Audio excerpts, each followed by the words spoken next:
अवधूत चिंतन श्री गुरुदेव दत्त श्री स्वामी समर्थ। नमस्कार, मी रोहिणी परत एकदा तुमच्यासाठी खूप महत्त्वाचा व्हिडिओ घेऊन आलेली आहे आणि आजच्या व्हिडिओमध्ये आपण बघणार आहोत की गुरुचरित्राच्या पारायणाची मांडणी कशी करावी आणि ह्या मांडणीनुसार आपल्याला काय पद्धतीने कुठल्या पद्धतीने पूजेची सुरुवात करायची आहे। आजच्या दिवशी अजूनही 12 वाजेपर्यंत रात्री तुम्हाला काय काय करायचं आहे, कोणत्या सेवा करायच्या आहेत, सेवा नाही म्हणणार मी पण कोणत्या गोष्टी अशा करायच्या आहेत ज्याची तयारी तुम्ही जर का आता केली तर उद्या तुमचं पारायण जे आहे ते वेळेत सुरू होईल आणि त्याचबरोबर तुमचं अध्ययन जे आहे तुमचं पठण जे आहे ते वेळेत होईल आणि त्यानुसार तुम्ही कोणत्या गोष्टींची काळजी घेतली तर तुमचं पारायण चांगल्या पद्धतीने पार पडेल। तर चला व्हिडिओची सुरुवात करूया। सगळ्यात महत्त्वाचं सर्वांना खरंच खूप खूप खूप शुभेच्छा। जे कोणी गुरुचरित्राचं पारायण करत आहात ते खरंच खूप भाग्यवान लोक आहात।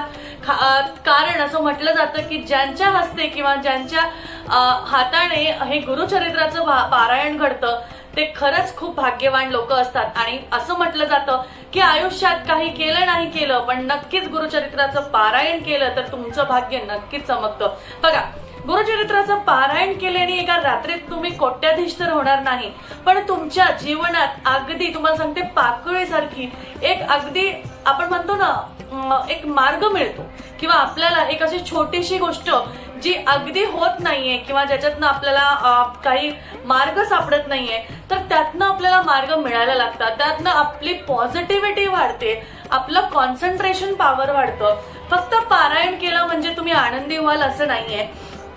तर बऱ्याचशा जणांनी चुकीचे यावर हे काढलेले आहेत की नुसतं पारायणच केल्याने काही होत नाही किंवा आपल्याला सर्व अशा गोष्टी करायला लागतात। बघा, असं काही नाहीये। आपलं हे आयुष्य आहे, चक्र आहे आणि ह्या चक्रामध्ये आपण जर का चुकीच्या गोष्टी केल्याच नाही तर आपला घडा कसा भरणार आणि त्याच घडाला भरल्यानंतर किंवा त्याच गोष्टीला एक ऑपोजिट वे म्हणून आपल्याला चांगल्या गोष्टी किंवा चांगले कर्म सुद्धा करावी लागतात। कारण जो घडा आपला भरलेला आहे आपल्या चुकांनी आपल्या पापांनी त्या भरलेल्या घड्याला नाश करण्यासाठी त्या भरलेल्या घड्याचं अंत करण्यासाठी आपल्याला पुण्यकर्म करावी लागतात आणि ती पुण्यकर्म जर का आपण केली तर आपल्या हातनं न कळत चुकून आपल्या हाताने ज्या काही गोष्टी घडतात ना त्याच्यावर अगदी रामबाण उपाय आहे। त्यामुळे आपले पुण्यकर्म करत राहा, सेवा करत राहा, स्वामींचं नामस्मरण करत राहा, दत्तगुरूंचं जप सदैव करत राहा। तुम्हाला जेवढं जमेल तेवढं करा। झोपताना, जेवताना, खाताना, पिताना, उठताना, बसताना ज्या वेळेस तुम्हाला नामस्मरण करायचं आहे नामस्मरण करत राहा। कारण जेवढी ऊर्जा एखाद्या ठिकाणी बसून नुसती एक पोथी वाचण्यात नाहीये तर तेवढी ऊर्जा नामस्मरणात आहे। कारण नामस्मरणात इतकी ऊर्जा असून तुम्हाला सांगते स्वामी आपल्या समोर उभे राहतात, दत्तगुरू आपल्या हाकेला धावून येतात आणि त्यानुसार आपली सर्व गोष्टींवर तुम्हाला सांगते काहीही असू दे, छोटे गोष्टी असू दे, त्याच ठिकाणी त्याच वेळेत तुम्हाला त्याचं उत्तर मिळतं। आणि मी ह्याचे अनुभव रोज घेतेय। मी खरं सांगते माझ्या हाताने सुद्धा काही चुका घडतात, माझ्या हाताने सुद्धा काही गोष्टी घडतात पण तुम्हाला सांगते जागेवर वेळेत लगेच दुसऱ्या दिवशी कोणत्याही वस्तूनी कोणत्याही कारणाने कोणत्याही शब्दानी किंवा कुठल्याही पद्धतीने मला त्या प्रश्नांचं उत्तर मिळून जातं आणि मी तेव्हा पश्चाताप करते की मी असं का केलं। तर बघा, आपले पुण्यकर्म आणि आपली जी पाप आहेत त्याला पूर्णपणे संपवण्यासाठी पुण्यकर्मांना आपल्याला जास्ती याचा पलटा जो आहे तो जास्ती भरायचा आहे म्हणजे तो झाकण होईल आपल्या पापांवर आणि त्यामुळे आपल्या त्या पापांवर दुर्लक्ष होईल, आपण त्यांना कमी करू शकू। त्यामुळे तुम्ही नक्कीच पारायण करू शकता, पोथ्या पुराण वाचू शकता पण खरं आहे भक्तिभाव मनातली श्रद्धा असायला हवी। ती करतेय म्हणून मी करणार आहे, तो करतोय म्हणून मी करते किंवा माझी मैत्रीण करणार आहे किंवा माझी जाव करतेय किंवा कोणी करते असं म्हणून ते पारायण करू नका। तुमच्या मनात किती दृढ इच्छा आहे, किती मनाची तयारी आहे त्यानुसार तुम्हाला ते करायचं आहे।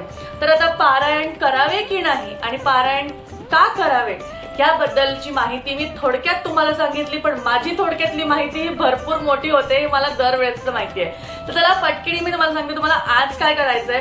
तर बघा, सर्वात महत्वाचं आता आपण उद्या गुरुचरित्राच्या पारायणाला बसणार आहे तर उद्या तुम्हाला ब्रह्ममुहूर्तावर उठायचं आहे उद्याच्या दिवसाला उठले तर 7 दिवस व्यवस्थित जातील, नाहीतर उद्याचा दिवस जर का उशीर झाला तर तुम्हाला पुढच्या दिवसांमध्ये पण होईल, कारण उद्या 9 अध्याय आहे, ते अध्याय आपले पूर्ण झाले पाहिजे. तर बघा, उद्या तुम्हाला ब्रह्ममुहूर्तावर उठायचं आहे. जमलंच 4 वाजता उठा, फटाफट 4 वाजता उठा, पटकिनी 15 मिनिटात पूजेची मांडणी करून घ्या. आता तुम्ही म्हणाल ताई 15 मिनिटात कशी पूजाची मांडणी होईल? तर होईल, मी सांगते कशी होईल. बघा, आदल्या दिवशी आज रात्री तुम्हाला सगळ्या वस्तू गोळा करायच्या आहेत. पूजेची मांडणी चुकूनही आदल्या दिवशी रात्री करायची नाहीये. आज रात्री तुम्ही मांडणी करून घेतली आणि उद्या तुम्ही त्याचं पठण करताय, चालत नाही. आजची पूजा आजचीच मांडणी झाली पाहिजे, कारण दत्तगुरूंचं आगमन म्हणजे जो सप्ताह आहे तो आजपासून चालू होतो, त्यामुळे त्याची पूजा आजच झाली पाहिजे. जो नवरात्र असतो, तुम्ही कॅलेंडरवर जर बघाल तर आजपासून सुरुवात आहे, पण मांडणी तुम्ही आज नाही करणार आहात. मांडणी तुम्ही उद्या करणार आहे, कारण उद्या तुमची पूजा मांडणी, उद्या तुम्ही तुमचं अध्याय पठण करणार आहात, उद्या तुमची पोथी सुरुवात होत आहे. त्यामुळे आजपासनं समजा तुम्ही कांदा लसूण आजपासनं जरी नाही खाल्ला, आता दिवस गेलाय, आता खाल्लाही असेल तर काही हरकत नाहीये. त्याचबरोबर ब्रह्मचर्याचं पालन आजच्या दिवस आजपासून सुरुवात केली. त्याचबरोबर सर्वात महत्वाचं, एक गाईला खास म्हणजे 1 पोळी गायची आणि 4 पोळ्या कुत्र्याच्या, अशा तुम्हाला ज्या 5 नैवेद्य आहे ते करून ठेवायचे आहे आणि त्यानंतर ते तुम्हाला त्यांना खाऊ घालायचे आहे. गाय भेटली तर गाईला द्या, तुम्हाला श्वान भेटले तर त्यांना द्या, नाही भेटले तर काय करावं? तर तुम्हाला ते जर का भेटले नाही तर वाया घालवू नका, फेकू नका, कुठेही जाऊ देऊ नका, अशा ठिकाणी नेऊन ठेवा जिथे कोणीही ते खाऊन जाईल. आता बरीचशी झाडं वगैरे असतात जिथं प्राणी वगैरे असं कुत्री मांजरी वगैरे येतात आणि ते काही ना काही खाऊन जातात, तर त्या निमित्ताने तुम्ही देऊ शकता.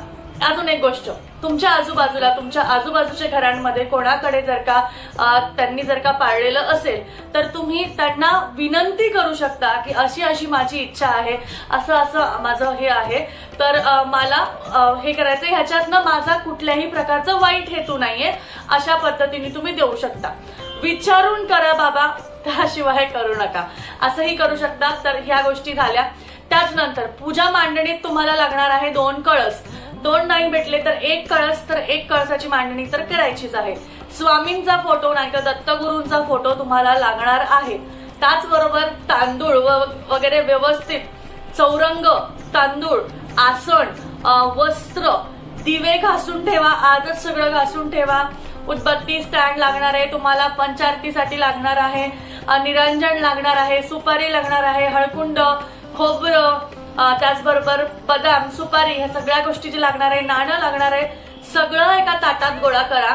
विड्याची पानं लागणार आहे. आता पानं, फुलं जी काही तुम्हाला लागणार आहे ती एका वाटीत किंवा एका प्लेटमध्ये काढून ठेवा. 5 पानं कळसावरची, 2 पानं विड्याची ही एका ताटात काढून ठेवा. 10-12 व्यवस्थित फुलं काढून ठेवा, मस्तपैकी छान फुलं वगैरे काढून ठेवा.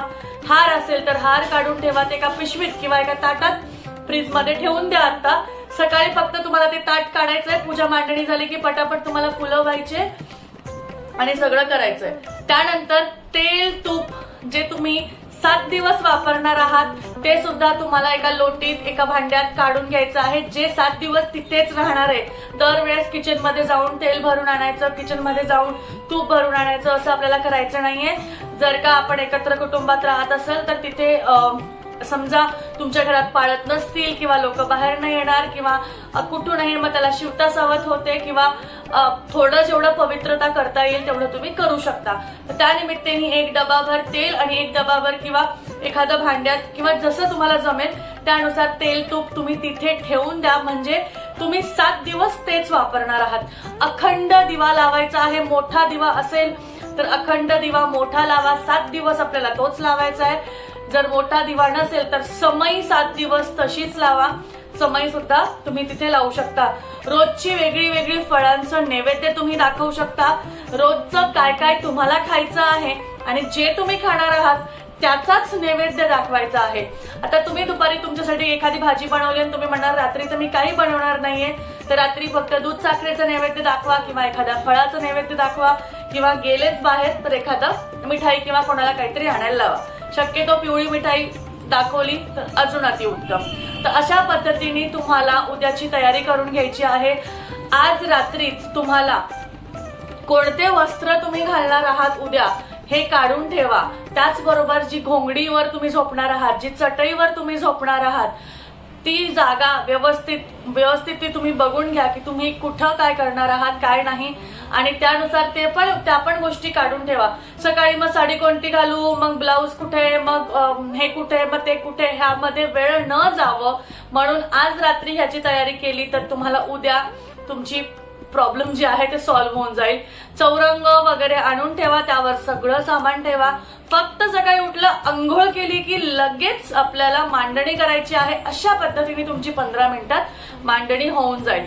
मांडणी झाली की ज्या पद्धतीने आपल्याला आधी आपल्या देवांची पूजा करायची आहे, आणि देवांच्या पूजेला तुम्हाला जर का वेळ लागत असेल तर मी तुम्हाला ह्याची विनंती करेल की देवांची पूजा तुम्ही जे आदल्या दिवशीचे रात्रीचे फुलं वगैरे असतील किंवा आदल्या दिवशीचे फुलं ते काढून घ्या, तिथे स्वच्छ करून घ्या, दिवाबत्ती लावा, उदबत्ती लावा आणि तुमच्या पारायणाची मांडणी आधी करून घ्या. एकदा पारायणाची सुरुवात झाली की तुम्ही देवपूजा सुद्धा करू शकता. काही हरकत नाहीये, काहीही हरकत नाहीये. फक्त 12 वाजेच्या आत झाली पाहिजे, एवढंच महत्वाचं आहे. पारायण काळात 12 ते 12:30 मध्ये वाचू नका. शक्यतो 12 ते 4 सुद्धा म्हटलं जातं, तर 12 ते 12:30 मध्ये किंवा 1 वाजेपर्यंत, 12 ते 1 दरम्यान पर्यंत तुम्ही वाचू नका. त्यानंतर 1-1:30च्या पुढे तुम्ही वाचू शकता. आणि त्याच नंतर बऱ्याचशा जणांना ही माहिती हवी होती की संध्याकाळी आम्ही करू शकतो का, आम्ही ऑफिसला जातो वगैरे. तर हे बघा, मनाचा भाव हवा, श्रद्धा हवी, मनातली इच्छा हवी. बऱ्याचशा जणांना नाही सकाळी जमत, ऑफिसचं असतं, तर ते लोक बाहेर जाऊन सकाळी थोडंसं वाचून संध्याकाळी थोडं करू शकता का, तर हो करा, काही हरकत नाहीये. फक्त बाहेर न आले की अंघोळ करा, कपडे वगैरे व्यवस्थित चवळ्याने बसा आणि त्यानंतर पूर्ण तुम्ही वाचून घ्या. याची काळजी घ्या की बाहेर तुम्ही काही खाणार नाही, कोणाच्या डब्यातलं तुम्ही खाणार नाही, तुमचाच डबा तुम्ही खाणार आहे, कोणाशी तुम्ही शेअरिंग करणार नाही. तुम्ही तुमचा देऊ शकता पण तुम्ही दुसऱ्यांच्या डब्यातलं खाऊ नका. मेसला वगैरे जात असाल, तुमची मेस वगैरे असेल तर थोडे दिवस तुम्हाला ऍडजस्ट करावं लागेल. अगदीच नसलं तर मी तुम्हाला सांगते, कांदा लसूण विरहित तर तुम्हाला मेसमध्ये मिळणार नाही, त्यामुळे थोडंसं तुम्हाला काळजी घेऊन हे 7 दिवस करावं लागेल. आणि अजून तुम्हाला ह्याबद्दल अजून काही माहिती हवी असेल तर मला नक्की सांगा. मला असं वाटतं की माझ्या पद्धतीने मी तुम्हाला बऱ्याचशा गोष्टी सांगितल्या आहेत की आदल्या दिवसाची पूर्वतयारी कशी करावी आणि कशा पद्धतीने तुम्ही तुमची मांडणी करावी ह्याबद्दल सुद्धा मी सांगितलंय. आता मांडणी सुद्धा मी सांगितली आहे, तुम्हाला मी फोटो आधी दाखवलाय.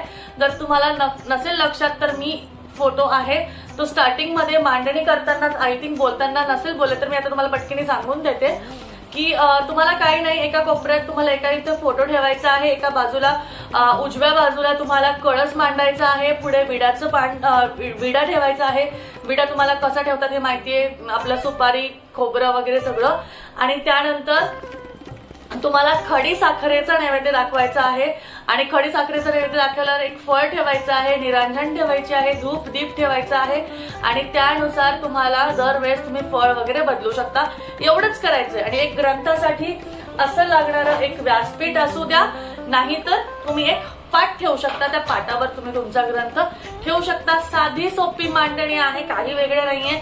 रोजचे रोज तुम्ही फुलं बदलू शकता. रोजचे रोज मांडणी नाही बदलायची आहे, रोजच्या रोज तुम्हाला फुलं बदलायची आहे आणि तुम्हाला जे वाळलेले असतील ते फुलं फक्त काढायचे आहेत. आता कळसाचे पानं वाळून जातील ताई, आम्ही ते पण काढायचे का, तर ते पानं नाही काढायचे. कलश मांडलेला तो 7 दिवस तसाच ठेवायचा आहे, त्यामुळे कळशाला हात लावायचा नाहीये. कळसाची पानं जरी वाळली तरी काही हरकत नाहीये. पानं शक्यतो वाळत नाही, कारण पाण्यात ती पानं असतात त्यामुळे ती जास्ती वाळत नाही, थोडीशी वाळतात. तर तेवढं त्या कळसाला हात लावायचे नाही. बाकीचे सुकलेले फुलं वगैरे तुम्ही काढून ठेवू शकता. तर ह्या पद्धतीने आजची माहिती मी इथेच संपवते. कशी वाटली माहिती आणि त्याचबरोबर कशी वाटली तुम्हाला, कसा वाटला हा व्हिडिओ हे मला नक्कीच कळवा.